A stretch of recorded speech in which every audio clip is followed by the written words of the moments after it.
आज पढ़ेंगे अध्याय 7 मानचित्र अध्ययन। ठीक है, मानचित्र अध्ययन मतलब मानचित्र के बारे में हम लोग अध्ययन करेंगे।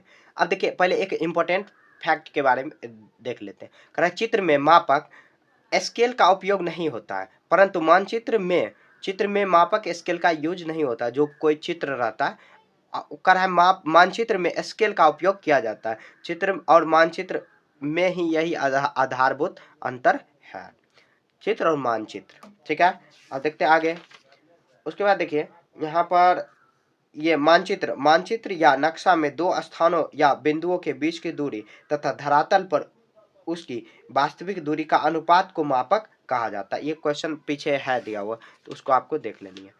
अब देखिए मानचित्र तीन प्रकार के, दिशा तो हम लोग पढ़ चुके, उत्तर पूर्व पश्चिम पीछे पिछला चैप्टर पढ़ चुके, दिशा के बारे में मैं नहीं पढ़ाऊंगा। यहाँ देखिए यहाँ पे मानचित्र तीन प्रकार के, भौतिक मानचित्र, राजनीतिक मानचित्र, थियोमेटिक मानचित्र। तो भौतिक मानचित्र क्या होता है, करा हम इसमें हम पर्वतों, पठारों, मैदानों, नदियों, महासागरों आदि को दर्शाते हैं। राजनीतिक मानचित्र में गांव, शहर, राज्य, देश एवं विश्व के विभिन्न देशों तथा उनकी सीमाओं को दर्शाने वाले मानचित्र को राजनीतिक मानचित्र कहलाता है। थीमेटिक मानचित्र इन मानचित्र में दी गई सूचनाओं के आधार पर उनका नामकरण किया जाता है, जैसे जलवायु मानचित्र, वनस्पति मानचित्र, जनसंख्या मानचित्र, वर्षा मानचित्र, उद्योग मानचित्र आदि। ठीक है, थीमेटिक में ये सब कहा जाता है, राजनीतिक मानचित्र में ये और भौतिक मानचित्र में ये। ठीक है, ये सिंबल हुआ, एक बार आपको अच्छे से देख लेना। जैसे यहाँ पर देखिए रेलवे लाइन का सिंबल ये हुआ, मतलब मानचित्र में दर्शाने के लिए ये सब यूज करते हैं। एक बार देख लेना, आपको यहाँ पर वीडियो रोक कर आप देख सकते हो, या आपके पास बुक होगा तो ये देख लेना। देखिए इस चैप्टर में ज्यादा कुछ इंपॉर्टेंट नहीं था, तो हम लोग क्या करते हैं यहाँ पर अभ्यास भी साथ में पढ़ लेते हैं। कह रहा जमीन के बड़े भाग को कागज पर लिखने के लिए प्रयोग किया जाता है, तो छोटे मापक का यूज किया जाता है, छोटे मापक होता है उसका यूज करते हैं। कह रहा जिस मानचित्र में पर्वत, पठार, मैदान इत्यादि को दर्शाते उसे क्या कहते हैं, तो भौतिक मानचित्र कहते हैं। मानचित्र में मैदान को दिखाते हैं तो हरे रंग का दिखाते, क्योंकि मैदान हरियाली होती है तो इसलिए हरे रंग का दिखाते हैं। कह रहा है मानचित्र में दक्षिण दिशा होती है तो कहा नीचे की ओर, ऊपर में उत्तर, नीचे में दक्षिण।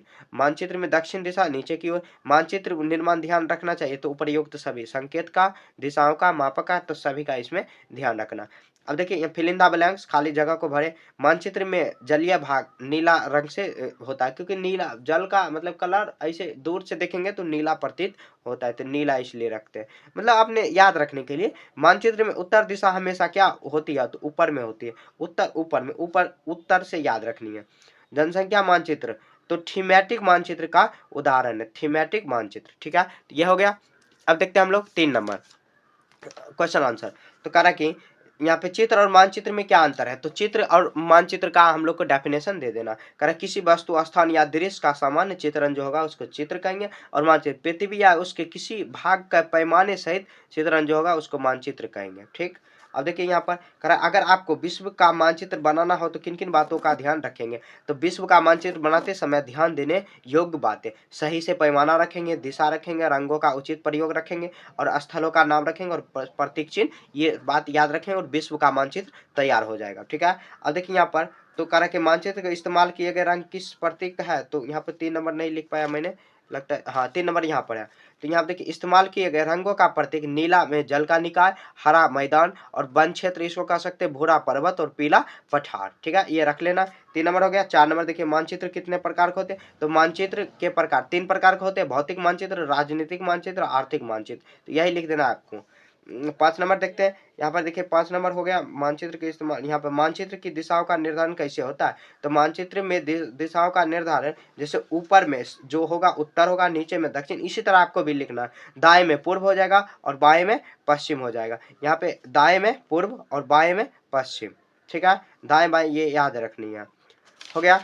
अब इसमें कुछ लगता है कि एक क्वेश्चन छूट गया, 3 नंबर 4 नंबर नहीं, 3 नंबर 4 नंबर, मापक दूरी 6 नंबर छूट गया। 6 नंबर ऊपर मैंने लिखा, मापक क्या है उदाहरण देकर समझाए। तो मापक मानचित्र पर किसी दूरी का वास्तविक धरातलीय दूरी से अनुपात जो होता है उसी को मापक कहते हैं। जैसे 1 सेंटीमीटर में 10 किलोमीटर, जैसे मान लीजिए नक्शा देखिए, नक्शा तो इतना ही छोटा, मान लीजिए जितना बुक है उतना ही, उससे थोड़ा बड़ा रहता है। कोई भी नक्शा या मानचित्र अगर बना हुआ है जमीन का भी, तो उसमें क्या होता है, जैसे मान लीजिए अगर 5 किलोमीटर दर्शाना है तो इतना छोटा सा लाइन अगर है तो 5 किलोमीटर दर्शाने का तरीका हो गया। इसी तरह जैसे 1 सेंटीमीटर अगर ऊंचाई है तो 10 किलोमीटर उसको मान लिया जाता है, एज्यूम किया जाता है। मैथ में हम लोग पढ़ते होंगे ये सब चीज, मानना, ठीक है।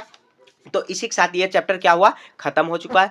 तो मिलेंगे नेक्स्ट चैप्टर में, कहीं भी आपको समझ नहीं दिक्कत है तो कमेंट में पूछिए। मिलेंगे नेक्स्ट चैप्टर में, तब तक के लिए जय हिंद, जय भारत।